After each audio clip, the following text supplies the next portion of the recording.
করণদিঘি থানার দুর্গাপুজো কমিটির কর্মকর্তাদের নিয়ে এক আলোচনা সভা অনুষ্ঠিত হলো শনিবার।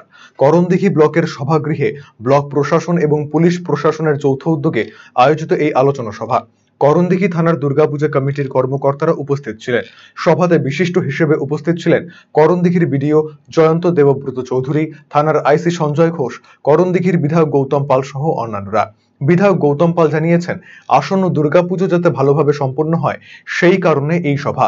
এবারে দুর্গাপুজোর প্রশাসনিক অনুমতি অনলাইনে সম্পন্ন হবে তা পুজো কমিটিকে জানানো হয়েছে। এই প্রশাসনিক অনুমতির জন্য তাদের সহযোগিতা করা হবে। এবছর প্রায় 130টি দুর্গাপুজো হচ্ছে এই ব্লকে।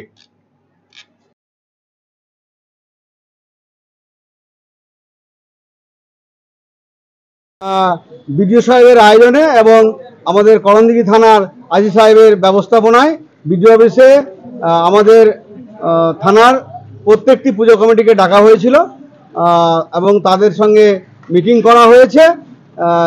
এবার যে পুজো পারমিশন গতবার অফলাইনে হয়েছে, এবার অনলাইনে হচ্ছে, সেই জন্য অনলাইনটা সবাইকে বুঝিয়ে দেওয়া হয়েছে এবং তার জন্য আমাদের আইসি সাহেব এবং বিডিও সাহেব সম্পূর্ণ সহায়তা করেছেন এবং বার্তা দিয়েছেন যাতে পুজো যাতে খুব ভালোভাবে সবাই কাটে, সবাই আনন্দ করে। এবং অনলাইন করার জন্য আমার তরফ থেকেও এখানে একটা হেল্প ডেস্ক বসানো হচ্ছে। কি কি নিয়ম ধার্য করা হয়েছে? কোনো কিছু যা ছিল তাই একই নিয়মেই সবকিছু হচ্ছে।